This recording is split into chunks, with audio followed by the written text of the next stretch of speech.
स्वागत है दोस्तों आज के इस वीडियो में। अगर आप शिक्षा शास्त्र में 100 में 100 नंबर पाना चाहते हैं तो पिछले 5 सालों का पेपर तैयार कर लीजिए। अगर आप तैयार कर लेते हैं तो बहुत ही अच्छा अंक आपका आ जाएगा। अगर आप बेहतरीन अंक प्राप्त करना चाहते हैं तो PYQ आप इसे जरूर सॉल्व करें। मैं आपके सामने यहाँ पे एक PYQ यानी प्रीवियस ईयर क्वेश्चन लेकर आया हूँ। एक मॉडल पेपर है, इसके आधार पर जो है मैं आपको पूरा पूरा क्वेश्चन कराने वाला हूँ जो हूबहू ऐसे ही आपको देखने को मिलेगा और यहाँ से क्वेश्चन भी आपके पेपर में आने वाले हैं। तो चलिए शुरुआत करते हैं और समझने का प्रयास करते हैं किस प्रकार से क्वेश्चन आपके पेपर में आने वाले हैं। तो यहाँ पे हूबहू ऐसे पेपर आपको देखने को मिलेगा और यहाँ पे जब नीचे आएंगे तो यहाँ पे जो है आपको दिखाई देगा कुछ क्वेश्चन, जैसे कि यहाँ पे कह रहा कि प्रत्येक प्रश्न में जो है 4 विकल्प दिए गए हैं, उसका सही उत्तर जो है आपको अपनी उत्तर पुस्तिका में लिखना है। तो पहला प्रश्न यहाँ पे है, कह रहा कि बौद्ध काल में मठों एवं विहारों में शिक्षा का माध्यम कौन सी भाषा में होती थी। तो कौन सी भाषा में होती थी? फारसी, अरबी, अंग्रेजी, पाली भाषा में। तो इसमें सही जवाब का हो जाएगा बौद्ध काल में पाली भाषा में होती थी। राइट आंसर इसमें चौथा हो जाएगा। आगे है दूसरा क्वेश्चन यहाँ पे, कैंसर रोग किस प्रदूषण का परिणाम होता है? जल प्रदूषण, मृदा प्रदूषण, रेडियोधर्मिता प्रदूषण या फिर ध्वनि प्रदूषण। इसमें आपका राइट आंसर हो जाएगा तीसरा वाला, रेडियो धर्मिता प्रदूषण, इसमें करेक्ट आंसर हो जाएगा। क्वेश्चन नंबर तीसरा इसके बाद है, यहाँ पे कह रहा है कि अपव्यय और अवरोधन शिक्षा किस स्तर की प्रमुख समस्या है? प्राथमिक, माध्यमिक, उच्च या फिर प्रौढ़ शिक्षा। तो जवाब इसमें हो जाएगा ये प्राथमिक शिक्षा का करेक्ट आंसर हो जाएगा। अगला क्वेश्चन है कि प्रयास एवं त्रुटि सिद्धांत में थॉर्नडाइक ने किस जानवर का प्रयोग किया था? कुत्ता, चूहा, बिल्ली या फिर बंदर का। तो उसमें जवाब हो जाएगा आपका इसमें बिल्ली जो है आपका करेक्ट आंसर हो जाएगा। अगला यहाँ पे है कि प्रेरणा के विभिन्न कार्य क्या हैं? छात्रों में रुचि का विकास, व्यवहार में परिवर्तन, लक्ष्य प्राप्ति में सहायता, इनमें से सभी। तो यही आपका इनमें से सभी राइट आंसर हो जाएगा। तो 5 बहुविकल्पीय क्वेश्चन आपके पेपर में पूछे जाएंगे। फिर बात करेंगे हम लोग निश्चित उत्तरीय प्रश्न जिसका उत्तर निश्चित होगा और इसका जो उत्तर होगा 1 से 2 लाइन में आपको जो है लिखना है। तो आइए जानते हैं किस प्रकार से क्वेश्चन पूछे जाएंगे। आइए बात करते हैं निश्चित उत्तरीय प्रश्न की। कुछ इस प्रकार से प्रश्न आपको देखने को मिलेंगे, जैसे कि आप यहाँ पे देख पाएंगे। क्वेश्चन कह रहा है कि गुरुकुल प्रणाली किस काल में प्रचलित थी? बुनियादी शिक्षा के प्रवर्तक कौन थे? शांति निकेतन की स्थापना किसने की? पर्यावरण शिक्षा का मुख्य उद्देश्य क्या है? प्राकृतिक आपदा का एक उदाहरण दीजिए। इस प्रकार से क्वेश्चन आपको देखने को मिलेगा। तो आइए फटाफट इनका उत्तर देख लेते हैं। गुरुकुल प्रणाली जो है वो किस काल में प्रचलित थी? तो आप इसका उत्तर लिखेंगे एक लाइन में कि गुरुकुल प्रणाली प्राचीन काल में प्रचलित थी। ठीक है। इसके बाद यहाँ पे देखिए अगला क्वेश्चन है कि बुनियादी शिक्षा के प्रवर्तक कौन थे? तो बुनियादी शिक्षा के प्रवर्तक महात्मा गांधी थे। ठीक है। नेक्स्ट, शांति निकेतन की स्थापना किसने की थी? तो शांति निकेतन की स्थापना रविन्द्रनाथ टैगोर जी ने की थी। अगला है पर्यावरण शिक्षा का मुख्य उद्देश्य क्या है? तो यहाँ पे लिखेंगे पर्यावरण शिक्षा का मुख्य उद्देश्य पर्यावरण संरक्षण के प्रति जागरूकता उत्पन्न करना है। ठीक है। आगे यहाँ पे नेक्स्ट है कि प्राकृतिक आपदा का कोई एक उदाहरण बताइए। तो कुछ भी ले सकते हैं उदाहरण में, जैसे बाढ़ है, भूकंप, सुनामी, चक्रवात, ज्वालामुखी है। तो यहाँ पे भूकंप एक प्राकृतिक आपदा का उदाहरण दिया गया है। ठीक है।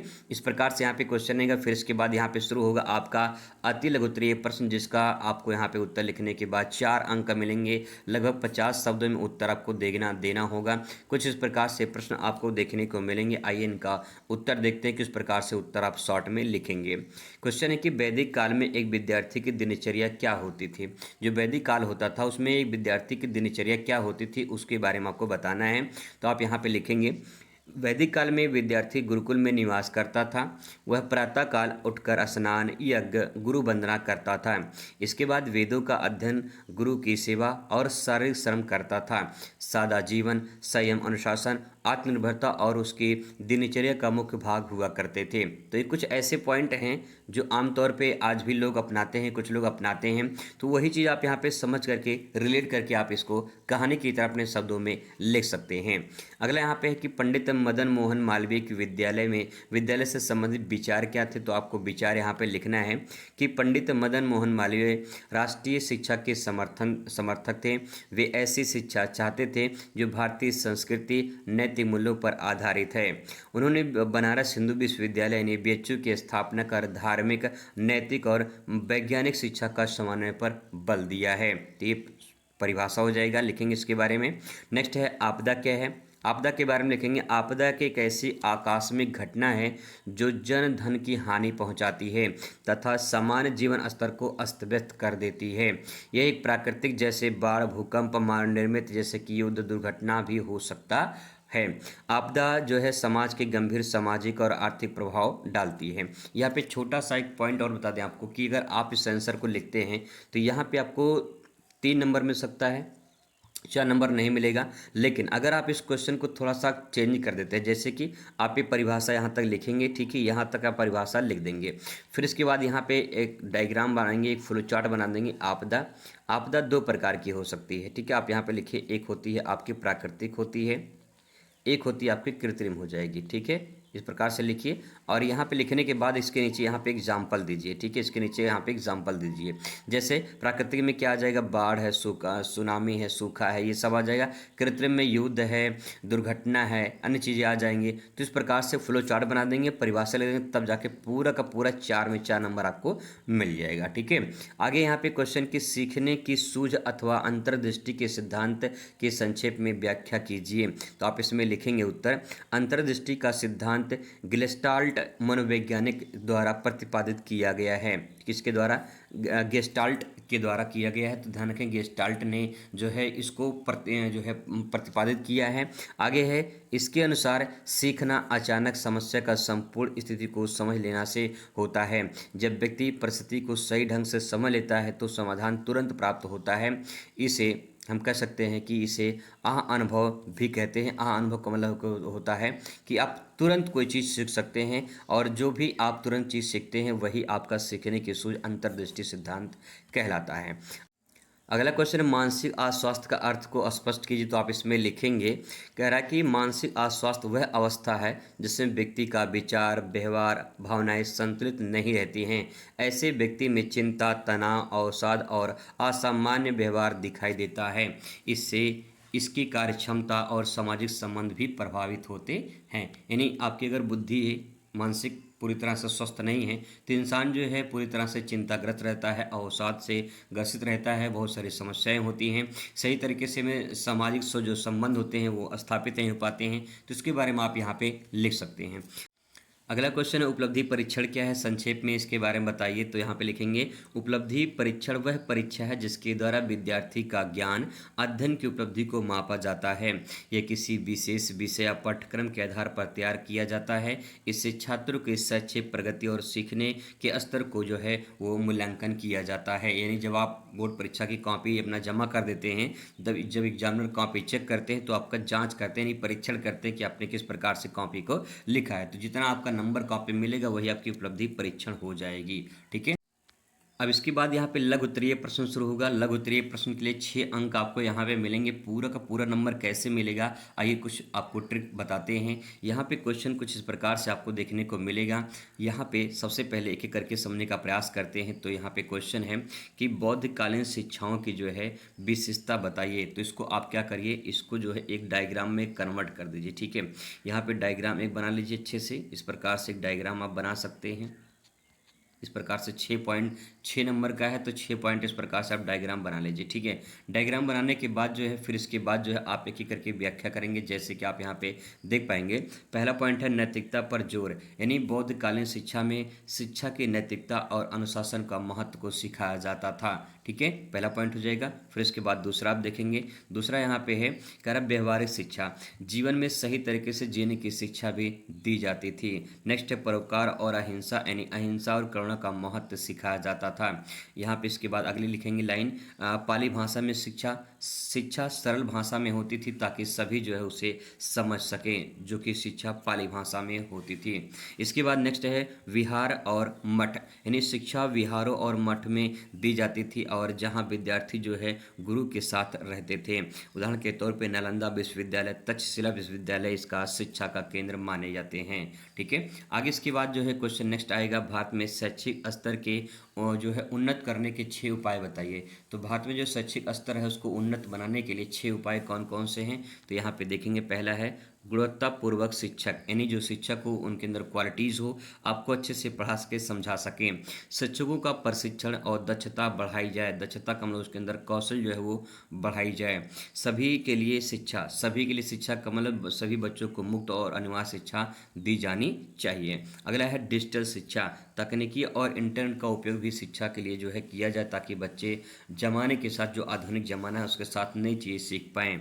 नेक्स्ट है प्रयोगात्मक शिक्षा, यानी पाठ्यक्रम को व्यवहारिक और रोजगारपरक बनाया जाए। ठीक है, आगे इसके बाद जो यहाँ पे लिखेंगे नेक्स्ट है बुनियादी ढांचे का विकास, स्कूलों में उचित भवन, पुस्तकालय और लैब होना चाहिए। इसके बाद है पारदर्शिता, पर इसके बारे में बात लिखेंगे इसमें कि सरकारी नीतियों को सही तरीके से लागू किया जाए, ताकि जो है कोई भी मतभेद ना हो। ठीक है, नेक्स्ट क्वेश्चन आपसे पूछा जा सकता है नारी शिक्षा की समस्या के बारे में आपको बताना है, तो आप उसको भी ऐसे फ्लो चार्ट बना सकते हैं, एक डायग्राम बना सकते हैं अच्छे से, और उसके बारे में प्रेजेंट कर सकते हैं। पहला है सामाजिक बंधन, इसमें लिखेंगे बालिकाओं की शिक्षा पर समाज में कई प्रतिबंध लगाए जाते हैं। जैसे कुछ लोग इंटर पास कर ले जाते हैं, तो फिर स्कूल अगर दूर होता है तो उनको स्कूल बहुत कम भेजा जाता है। तो इस प्रकार से कहीं कि नारी शिक्षा यानी बालिका शिक्षा की समस्या हो जाएगी। दूसरा, अशिक्षा और जागरूकता की कमी, यानी माता पिता अक्सर लड़कियों को शिक्षा पर ध्यान नहीं देते हैं और बहुत ही कम शिक्षा ग्रहण कर पाते हैं, फिर बाद में उनकी शादी करते हैं, फिर शिक्षा और भी दब जाती है। नेक्स्ट इसके बाद यहाँ पे अगला है आर्थिक समस्याएं, इसमें आप लिखेंगे कि गरीब के कारण लड़कियां स्कूल जो है नहीं जा पाती हैं, कई लोग जो है स्कूल छोड़ देते हैं, तो ये आर्थिक समस्या हो जाएगी।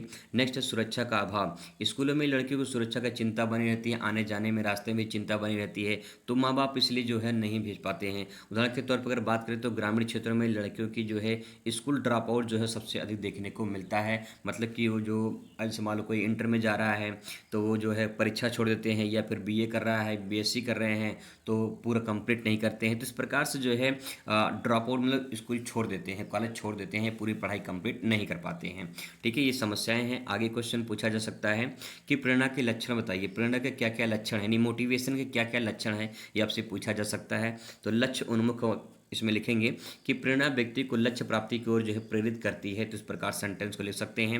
नेक्स्ट है ऊर्जा का स्रोत, यानी जो मोटिवेशन होता है हमें ऊर्जा प्रदान करता है, यह व्यक्ति को काम करने की ऊर्जा प्रदान करती है। ठीक है, आगे इसके बाद तीसरा पॉइंट है यहाँ पे व्यक्तिगत फर्क है, ये इसमें लिखेंगे कि हर व्यक्ति की प्रेरणा अलग अलग होती है। जैसे कि परीक्षा में अच्छा अंक लाने के लिए जो छात्र जो है कड़ी मेहनत करते हैं, तो उनको मोटिवेशन भी अलग अलग तरीके से मिलता है।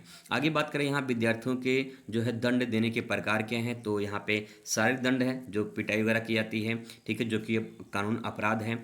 मौखिक दंड है जैसे फटकार लगाना वगैरह हो गया। सामाजिक दंड है जैसे कि बाकी छात्रों के सामने शर्मिंदा करना। ठीक है, आगे यहाँ पे है सकारात्मक दंड, जैसे कि गलती सुधारने के लिए जो है अतिरिक्त कार्य उसको दे दिया जाए। उदाहरण के तौर पे होमवर्क ना करने पर छात्रों को 5 बार होमवर्क लिखने के लिए कहा गया, तो ये क्या है, दंड है। तो कुछ ऐसे दंड हैं जिनके बारे में आप यहाँ पे लिख सकते हैं। फिर क्वेश्चन अगला आता है कि वृद्धि की विशेषताएं बताइए, तो 6 विशेषताएं आपको बताना है। देखिए, जीवन भर चलने वाली प्रक्रिया होती है वृद्धि, यानी वृद्धि जन्म से लेकर मृत्यु तक कुछ ना कुछ होती रहती है।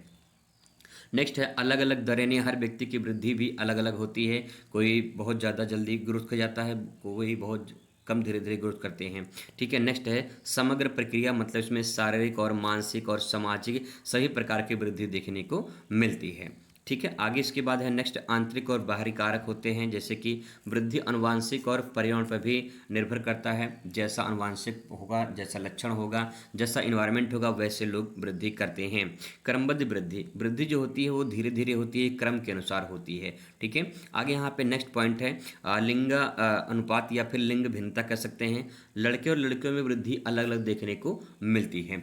कोई भी बहुत सारे बच्चियां होती हैं जल्दी बड़ी हो जाती हैं, बहुत सारे बच्चे होते हैं धीरे लड़के हो जो होते हैं धीरे धीरे बड़े होते हैं, तो वहाँ पे जो कहीं कहीं अंतर देखने को मिलता है। एक बच्चा धीरे धीरे चलना बोलना सोचने की क्षमता जो है विकसित करता है। फिर इसके बाद यहाँ पे लॉन्ग क्वेश्चन आएगा। लॉन्ग क्वेश्चन में कुछ इस प्रकार से क्वेश्चन देखने को मिलेंगे, जैसे कि वैदिक और जो है बौद्धकालीन शिक्षा की तुलना कीजिए, अथवा करके दिया है कि बाढ़ के कारण की विवेचना कीजिए और बाढ़ से होने वाले नुकसान के बारे में आप कुछ उपाय बताइए। ठीक है, बचने के लिए कुछ उपाय बताइए, इस प्रकार से क्वेश्चन पूछा जा सकता है। नेक्स्ट इसमें सीखने की प्रक्रिया को प्रभावित करने वाले कारकों की विवेचना कीजिए, और अथवा करके पूछ सकता है कि उपलब्धि परीक्षण के संप्रत्यय की व्याख्या कीजिए, बुद्धि और उपलब्धि परीक्षण में अंतर बताइए। ऐसा भी क्वेश्चन देखने को मिलेगा। 21 नंबर क्वेश्चन पूछा जा सकता है, जैसे कि माध्यमिक शिक्षा आयोग यानी मुदालियर कमीशन पर संक्षिप्त निबंध लिखिए। इस प्रकार से भी क्वेश्चन बनते हैं।